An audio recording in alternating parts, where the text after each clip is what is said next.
Lumpur hasil pengerukan sungai dan waduk itu memang menambah lahan bagi Ancol. Dan penambahan lahan itu istilah teknisnya adalah reklamasi. Tapi beda sebabnya, beda maksudnya, beda caranya, beda pemanfaatannya dengan kegiatan yang selama ini kita tentang reklamasi 17 pulau itu. Dan ini bukan bagian dari kegiatan reklamasi 17 pulau itu. Ini adalah bagian dari usaha menyelamatkan Jakarta dari bencana banjir. Jadi, masalahnya bukan sekedar soal reklamasi atau tidak reklamasi. Masalahnya adalah kepentingan umumnya di mana? Rasa keadilan sosialnya di mana? Ketentuan hukumnya bagaimana? Nah, yang 17 pulau itu tidak sejalan dengan kepentingan umum, kemudian ada permasalahan dengan hukum, ada mengganggu rasa keadilan. Sementara yang di Ancol ini adalah proyek pemerintah untuk melindungi warga Jakarta dari banjir, lalu dilakukan pengerukan sungai, waduk, yang kemudian menghasilkan lumpur. Di situ kemudian muncul yang biasa disebut tanah timbul karena penimbunan lumpur di sana. Jadi pengerukannya oleh pemerintah, pengelolaan lahannya oleh pemerintah, dan pemanfaatannya untuk seluruh rakyat. Jadi apalagi program ini tidak mengganggu kegiatan nelayan, tidak menghalangi aliran sungai manapun menuju laut, dan ini sudah berlangsung selama 11 tahun. Lalu, untuk memanfaatkan lahan yang sudah terbentuk itu, yang ukurannya 20 hektar itu, Pemprov DKI harus memberikan alas hukum untuk memenuhi syarat legal administratif. Untuk itulah kemudian keputusan Gubernur nomor 237 2020 dikeluarkan, sehingga tanah itu bisa dimanfaatkan dan bisa dimanfaatkan segera untuk kepentingan publik. Baik, kita sudah dengarkan tadi pernyataan dari Gubernur DKI Jakarta Anies Baswedan bahwa upaya reklamasi Ancol ini untuk kepentingan publik. Ini juga bisa diberikan tanggapan ataupun komentar oleh Bang Edo Rahman dari Walhi. Selamat malam, Bang Edo. Malam. Baik, ya, Bang Edo, tadi kita sudah dengarkan bersama-sama pernyataan dari Gubernur DKI Jakarta Anies Baswedan bahwa memang reklamasi Ancol ini salah satu tujuannya adalah mengatasi banjir Jakarta. Tanggapannya, Bang Edo? Ya, pertama kalau saya tidak tahu rujukan definisi reklamasi yang dimaksudkan oleh Gubernur DKI Jakarta itu apakah berdasarkan Perpres 122 tahun 2012 atau definisi yang mana. Tapi yang jelas, kalau kemudian kita merujuk ke definisi reklamasi Perpres 122, saya kira itu sangat jelas bahwa kalau kemudian mengatasnamakan bahwa itu perluasan, terus kemudian itu tidak sama dengan kategori reklamasi yang dimaksud dengan izin yang sudah dicabut kemarin, saya kira juga itu penting diluruskan. Karena sejauh ini yang kami amati bahwa yang namanya memanfaatkan atau kemudian meningkatkan manfaat sumber daya lahan ditinjau dari sudut lingkungan, sosial ekonomi, ya karena kan ini juga kan menggunakan material dan kemudian yang ditimbun itu adalah perairan. Nah, itu yang pertama. Yang kedua, saya kira harus juga kemudian kita pertegas apakah kemudian ini dasar dikeluarkannya surat keputusan gubernur ini itu berdasarkan dengan aturan yang merujuk kepada wilayah pesisir dan juga lingkungan hidup gitu. Nah, saya mau mengatakan bahwa besar sekali indikasi peluang pidana yang kemudian dilakukan oleh gubernur ketika mengeluarkan SK ini, karena kalau kemudian kita mau merujuk bahwa ini adalah menggunakan material dan kemudian itu menguruk pesisir, saya kira itu potensi pidananya itu sangat besar sekali dan itu pasti melanggar dengan undang-undang, khususnya Undang-Undang 32 tahun 2009. Kalau kita merujuk lagi ke Peraturan Menteri Lingkungan Hidup dan Kehutanan nomor 38 tahun 2019, ya saya kira ini adalah kegiatan usaha wajib AMDAL gitu ya, karena dari segi luasan saya kira itu sangat memberikan dampak dengan kategori A kalau kita merujuk ke undang-undang aturan tersebut gitu. Baik, sebelum nanti kita lanjutkan, Bang Ges juga berikan tanggapan, tapi kita akan lihat dulu, kami sajikan data dan fakta mengenai rencana reklamasi Ancol. Ini dia. Kita bisa saksikan Anda bisa juga lihat di layar kaca reklamasi Teluk Jakarta yang sempat dihentikan oleh Gubernur DKI Jakarta Anies Baswedan. Ini proses pembangunannya, terdapat 17 pulau hasil reklamasi, dan di rencana reklamasi Jakarta, Ancol memperoleh konsesi Pulau K seluas 35 hektar. Selanjutnya juga kami akan bawa Anda untuk melihat sebenarnya seberapa luas perluasan Ancol dan juga dunia fantasi ini. Luasnya adalah 155 hektar yang direncanakan oleh Gubernur DKI Jakarta dengan pembagian sisi timur pantai seluas 120 hektar dan sisi barat pantai seluas 35 hektar. Kemudian yang berikutnya juga kita saksikan, sempat kita dengarkan juga tadi dalam pernyataan dari Gubernur DKI Jakarta bahwa memang mengklaim ini adalah upaya untuk mengatasi banjir. Kemudian berasal dari kerukan 30 waduk, 13 sungai sepanjang 400 km. Kita sudah dengarkan tadi bagaimana tanggapan Walhi, bahkan juga ada ancaman pidana mungkin bisa terjadi. Tanggapannya Bang Ges mengenai hal ini? Saya tuh kalau dengan Walhi positif ya. Saya suka karena mereka konsisten dan tidak politis. Jadi saya membaca berita pun yang lain-lain saya nggak baca, tapi kalau dari Walhi saya baca. Paling tidak menambah wawasan saya, menambah pengetahuan, dan yang dia kritik itu kalau itu benar saya memperkuat, bukan membantah. Baik. Nah, tapi kalau dalam konteks AMDAL, apa yang dikatakan Walhi kita kerjakan. Jadi kita mengkaji, kita meminta kepada kampus ternama untuk kaji AMDAL-nya. Gitu loh, dalam terkait perluasan daratan atau reklamasi gitu. Nah kalau soal AMDAL itu kita nggak main-main, kita kaji betul itu. Tapi bahwa pemanfaatannya nanti seperti apa, apakah itu mengganggu lingkungan atau tidak. Tapi kalau soal nelayan, di Ancol nggak ada nelayan penangkapan ikan, yang ada nelayan wisata. Apapun ceritanya, saya kepingin Walhi terus kawal dan gebukin terus kita. Supaya apa tuh Bang? Supaya kita berada dalam prosedur yang benar gitu. Sebagai kontrol juga? Iya. Tapi kalau yang lain-lain, mohon maaf, saya nggak baca. Karena seringkali posisinya pada saat sebelumnya apa, sekarang posisinya beda-beda lagi gitu. Tapi kalau Walhi kan, pada saat dulu dia posisinya A, sekarang juga tetap A. Dan saya apresiasi. Baik. Kira-kira gitu. Bang Edo, tanggapan Bang Ges seperti itu. Meminta untuk terus dikawal, bahkan siap digebukin katanya Bang Edo. Iya, saya kira tetap kita akan menempuh langkah-langkah yang kemudian saya kira itu sesuai dengan aturan yang berlaku. Terus kemudian yang namanya aturan itu kan saya kira tidak kemudian harus diabaikan, dan prinsipnya adalah kita mengacu ke aturan. Apakah kemudian dasar dikeluarkannya SK itu sudah memenuhi syarat seperti yang diatur di dalam ketentuan peraturan perundang-undangan. Misalnya SK itu apakah kemudian diterbitkan sudah kemudian dilakukan kajian dampak lingkungan sebelumnya, baru kemudian itu menjadikan dasar. Tapi kalau kemudian SK ini dikeluarkan tanpa adanya kajian itu kan, saya kira juga kan ada indikasi pelanggaran di situ gitu. Baik, keluarnya SK juga tadi dasar filosofisnya sempat dipertanyakan juga oleh Kang Yayat. Tapi setidaknya Kang Yayat, tadi Bang Ges sudah berikan tanggapan terhadap pernyataan Kang Yayat bahwa ini kebutuhan sebenarnya reklamasi Ancol ini, Kang Yayat. Sebetulnya kalau kebutuhan dimasukkan dalam rencana tata ruang tidak masalah. Saya orang yang terlibat dalam penyusunan rencana tata ruang Jakarta, baik RT RW kotanya maupun RDTR-nya. Bahkan saya adalah orang yang diminta pada masa kepemimpinan Pak Jokowi Ahok sebagai gubernur wakil gubernur, sebagai ketua tim untuk finalisasi, untuk mengakomodir semua aspirasi yang ada dari semua stakeholder. Nah, kedua, fungsi RDTR itu kan fungsinya untuk pengawasan dan pengendalian. Jadi dalam rencana tata ruang itu bukan tiba-tiba ujuk-ujuk muncul sebuah rencana baru yang tidak ada di dalam tata ruang. Mas Edo benar tadi mengatakan, ada implikasi dari keputusan diskresi dari gubernur itu, ada alas hukumnya. Minimal satu, tunjukkanlah AMDAL-nya. Tunjukkan kajian tentang rencana pengurukan itu punya implikasi mengatasi banjir di Jakarta. Kalau ada dasar hukumnya, kajian akademisnya, itu tidak problem, tinggal dimasukkan dalam rencana revisi. Sekarang menjadi pertanyaannya, revisinya kan belum dilakukan. Ingat loh, tata ruang itu 20 tahun, baru tahun 2014 ditetapkan. Jadi kalau misalnya ada sesuatu, tadi saya ingin memperbaiki pernyataan Bang Ges mengatakan, di dalam rencana tata ruang untuk misalnya reklamasi harus ada tanahnya dulu. Enggak. Tata ruang itu mengakomodir rencana untuk 20 tahun ke depan. Seperti 17 pulau reklamasi, itu tidak ada tanahnya tuh awalnya, hanya untuk menetapkan zonasi peruntukannya.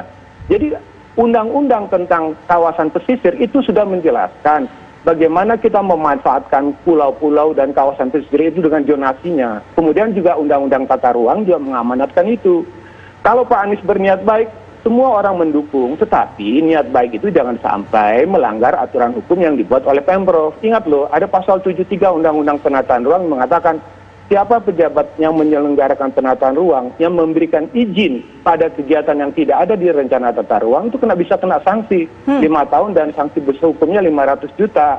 Jadi pertanyaannya, kita tidak mencari konflik. Kalau Pak Anies saya hormati posisinya, karena apa? Komitmennya dengan aturannya saya hormati di situ. Tapi pertanyaannya kan, Pemprov itu harus menjadi pemimpin di depan dalam menetapkan aturan, merencanakan yang baik dan semuanya, walaupun itu oleh swasta. Tetapi kalau Pemprov memberikan contoh pelanggaran, nanti orang akan ikut-ikutan. Nanti akan muncul lagi pulau-pulau baru untuk ditetapkan, tapi tidak ada dalam rencana tata ruang, gitu. Baik, tidak dalam rencana tata ruang, jangan ujuk-ujuk itu kalau kata Kang Yayat.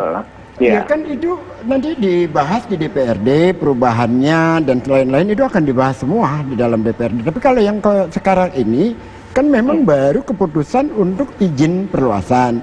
Nanti perluasan tata ruangnya seperti apa kan itu harus melalui DPRD, kan begitu. Tapi memang kita mengalami perubahan yang jauh dari tata ruang yang lama kepada yang sekarang. Karena kan terjadi perubahan total ini situasi. Begini, Pak Gid, betulnya kalau misalnya peta di dalam 237 itu, untuk yang Dufan ada yang 35 hektar, tetapi untuk yang 120 itu tidak ada. Bagi kita sebetulnya penambahan pemanfaatan ruang dalam skala yang besar, itu punya dampak lingkungan, dampak ekosistem, dan sebagainya. Jadi tata ruang itu bukan sekedar membuat peta ruang saja, tapi sudah ada kajian yang memperhitungkan implikasi dari suatu pembangunan. RDTR itu Pak ada dua fungsinya Pak. Satu, ada zoning map dan ada zoning text. Zoning map itu berbicara tentang peruntukannya, merah, kuning, hijau dan sebagainya. Dan ada zoning text. Zoning text itu terkait apa yang boleh, ada yang tidak. Nanti ada namanya ITBX, itu diizinkan. D itu terbatas, B bersyarat, dan X itu tidak diizinkan. Jadi RDTR itu adalah alat bagi pengendalian dan pengawasan. Jadi pertanyaan kita, kalau sudah ada ranah bagi apa yang boleh, apa yang tidak, tiba-tiba muncul sesuatu yang tidak ada dalam rencana. Jadi apa gunanya tata ruang? Apa menggunakan dulu habis-habisan kami membahas di DPRD, kami diminta memberikan masukan, bahkan finalis terakhir saya mengatakan kita sama-sama cek ini supaya tidak terjadi indikasi pelanggaran ke depan. Oke, sepakat. Nah akhirnya itu tadi sampai menjelang dibahas untuk di DPRD. Ingat, untuk peraturan zonasi pun yang ditarik dalam tahun 2017, kami itu dipanggil, teman-teman wali juga dipanggil, memberikan masukan kontribusi. Kami bukan anti pembangunan, tapi kami ingin semua pembangunan itu dalam konteks spatial plan dan development plan-nya sama-sama. Jadi yang terjadi di sini, spatial plan, tata ruang, dengan development plan-nya nggak nyambung. Aturannya di dalam rencana tata ruang dan rencana pembangunan, spatial plan dan development plan itu saling bersinergi. Jadi tidak ujung-ujung sesuatu yang muncul tidak ada di tata ruang. Karena apa? Pengendalian itu menjadi penting. Ingat loh, pantai utara Jakarta itu pantai yang kritis. Otomatis kekritisan itulah yang kita harus cermati supaya tidak berdampak. Kedua, misalnya pertanyaan pengurukan sungai. Pertanyaan itu benar kata Mas Ido tadi. Kita mengkritisi untuk menghitung mana kajiannya, berapa besar volume dari endapan lumpur di muara-muara sungai itu untuk menutup membangun 120 hektar tersebut. Apakah ada material tambahan? Nah, diskresi dari pimpinan itu adalah didukung dengan kajian, bukan amdalnya belakangan. Jadi ketika saya menandatangani suatu keputusan, diskresi seorang gubernur itu didukung dengan kajian yang mendukung. Jadi tidak debatable itu. Baik, Bang Gis, silakan berikan tanggapan. Ya, kaitannya kan ke AMDAL ya yang terakhir itu ya. AMDAL itu yang 2009 sudah ada pada saat itu. Ini kan konteksnya kan ke proyek JEDI sebenarnya yang dilakukan oleh Anies sekarang ini. Terus proyek yang sekarang teknis AMDAL-nya memang kita keras di situ bahwa ini harus selesai AMDAL-nya sebelum proyek ini dilaksanakan gitu ya. Jadi soal AMDAL itu kita garansi harus ada sebelum terlaksana. Yang ketiga, hitungan ini menarik. Berapa sih kemampuan dari waduk, dari sungai dan galian MRT untuk proyek perluasan daratan ini? Kita harus hitung, sama-sama kita hitung. Saya sepakat soal itu. Apakah ini akan terjadi kayak yang dulu lagi? Ada pulau yang sebelumnya ada, bawahnya digerus, pulaunya tenggelam. Itu kan akal-akalan. Nah, makanya saya katakan kepada wali, tolong ini kita awasi sama-sama. Jangan sampai ini keluar dari prosedur yang ada gitu loh. Jadi soal AMDAL, soal lain-lain, kalau soal izin dan filosofis undang-undang itu perdebatannya di DPRD lah ya. Kalau saya lebih concern kepada persoalan-persoalan lingkungan ini, akan rusak nggak lingkungan? Akan bermasalah nggak bagi Jakarta ke depan? Baik. Efeknya. Iya. Jadi pengawasan dalam hal teknisnya itu harus lebih ketat. Baik, ada konsekuensi lingkungan dengan adanya reklamasi Ancol ini. Bang Edo mungkin juga bisa berikan tanggapan mengenai apa yang dipertanyakan ataupun kekhawatiran yang disampaikan oleh Bang Geis tadi. Ya, kita butuh wali. Sebenarnya. Halo. Ya, silakan Bang Edo. Oke, jadi yang pertama sebenarnya saya tadi mau menguatkan apa yang disampaikan sama Bu Yayat bahwa yang namanya kebijakan itu harus kalau dikeluarkan, sebelum dikeluarkan kan itu memang harus ada kajian yang mendalam gitu ya. Dan saya kira itu harus disampaikan kepada publik. Nah, yang kedua, kami juga sangat menyayangkan bahwa di tengah kita lagi menghadap masa pandemi COVID-19, terus tiba-tiba muncul kebijakan yang nggak ditahu asal dasarnya, terus kemudian alasannya seperti terus tiba-tiba muncul gitu ya. Nah, kalau kemudian mau membenturkan antara solusi penanganan banjir, tapi kalau kemudian ini melahirkan bencana bagi kelompok masyarakat yang lain, saya kira kan ini juga harus ditinjau kembali. Mau menjawab solusi banjir, tapi kemudian melahirkan bencana bagi ekosistem dan juga komunitas yang lain gitu. Nah, ini kan kalau diperhadapkan seperti ini ya selesai sudah cerita kita sebenarnya, bahwa sebenarnya pemerintah tidak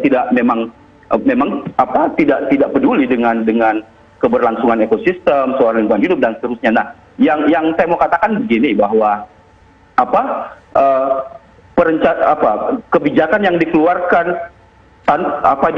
kebijakan yang dikeluarkan itu di luar yang sudah direncanakan, saya kira kan itu menunjukkan bahwa perencanaan pembangunan baik itu tata ruang itu kan sebenarnya masih buruk, bisa dikatakan bahwa ya ternyata meski direncanakan sebagus apapun, tapi kalau kemudian ujung-ujungnya keluar juga kebijakan yang tidak diatur di dalam perencanaan itu ya itu kan sebenarnya mencederai prinsip partisipatif dan keterbukaan itu kepada publik. Dan yang paling penting adalah bahwa ini adalah wilayah pesisir, dan kemudian kenapa kemudian rujukan aturannya itu tidak berdasar kepada rujukan yang mengatur wilayah pesisir dan juga lingkungan hidup gitu. Baik, Bang Geis juga mungkin bisa berikan tanggapan tadi bahwa ini harusnya bisa menjadi solusi banjir, itu maksudnya, tapi malah kemudian Walhi bilang atau Bang Edo juga berkata bahwa ini masih bisa membuat masalah berikutnya. Nanti kita akan bahas mengenai hal ini. Bang Geis, kita akan jeda sejenak. Apakah Indonesia Malam akan segera kembali? Baik, pemirsa, kita lanjutkan perbincangan di Apa Kabar Indonesia Malam. Bang Geis mungkin juga tadi bisa diberikan tanggapan mengenai apa yang dikatakan baik Kang Yayat dan juga Bang Edo. Mengenai termasuk juga masalah lingkungan yang diharapkan, begitu kan? Kemudian juga ini bisa menyebabkan bencana, padahal harusnya ini bisa menjadi solusi, itu yang diklaim oleh Pak Anies. Oke, makanya saya katakan dari awal tadi bahwa kan ada kebutuhan terhadap penempatan dari hasil penggalian sungai dan waduk maupun penggalian MRD. Tempatkan di sana. Apakah ini akan jadi bencana? Kita kaji sama-sama. Gitu loh.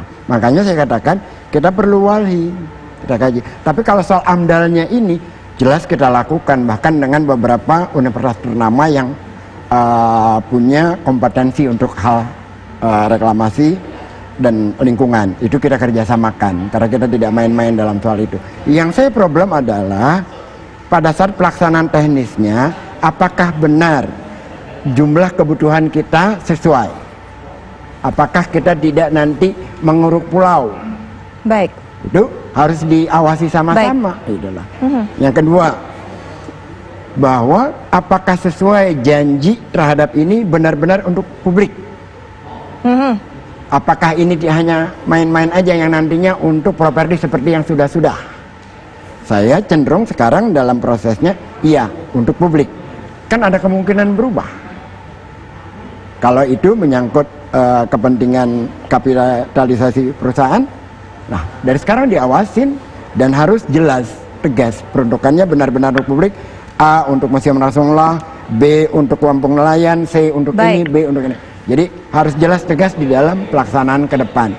Saya paling 3 tahun di Ancol, kesananya siapa yang tahu? Baik, ini juga penutup mungkin masukan dari Kang Yayat ataupun Bang Edo, termasuk juga merujuk dari di judul kami dalam diskusi kali ini, reklamasi Ancol salahkah Anies? Kang Yayat silakan. Pertama satu, saya mengkritisi apa yang dikatakan Bang Ges. Dalam perencanaan tata ruang dan pembangunan itu tidak menggunakan asumsi-asumsi yang tidak ada jelas dasar akademisnya. Kalau kajian itu ada, kita bisa hitung berapa volume, berapa kapasitas, dan bagaimana impact dari pengurukan itu bisa mengatasi endapan atau banjir di Jakarta. Itu kan masih asumsi semua. Buat itu kajian lebih tegas. Kedua, kita harus tegas tentang pengelolaan pantai utara Jakarta. Sampai sekarang kita tunggu komitmen Pak Anies untuk menarik yang kemarin kan sudah ditarik rancangan Perda 2. Pak Anies berjanji mengatakan akan saya perbaiki. Sudah 3 tahun loh, 2017, 18, 19. Itu saja perbaiki, sehingga jelas dasar hukumnya nanti. Baik, Mbak Edo terakhir singkat Bang. Ya, saya kira keluarnya kebijakan ini ya, kami bisa mengatakan bahwa kali ini Gubernur DKI salah untuk mengeluarkan kebijakan itu. Sikap heroik yang kemudian membatalkan kemarin 13 izin reklamasi itu seolah-olah jadi hilang semuanya hanya dengan keluarnya satu SK ini kan begitu. Dan saya kira ini penting untuk kita pertanyakan lagi bagaimana komitmen pemerintah DKI Jakarta untuk melakukan pemulihan terhadap Teluk Jakarta itu sendiri. Baik, rasanya keterbatasan waktu juga yang membatasi perbincangan kita malam hari ini. Bang Edo, terima kasih waktunya. Kang Yayat juga terima kasih. Bang Gies juga terima kasih sudah berkenan hadir bersama kami di sini. Perbincangan ini sekaligus juga menutup jumpa kita tentunya di Apa Kabar Indonesia Malam. Kami akan kembali lagi esok 14.30 waktu Indonesia Barat. Jangan sampai Anda lewatkan. Sesaat lagi Anda bisa menyaksikan kabar utama bersama rekan saya Windy Wellington. Saya Putri Viola pamit. Selamat malam.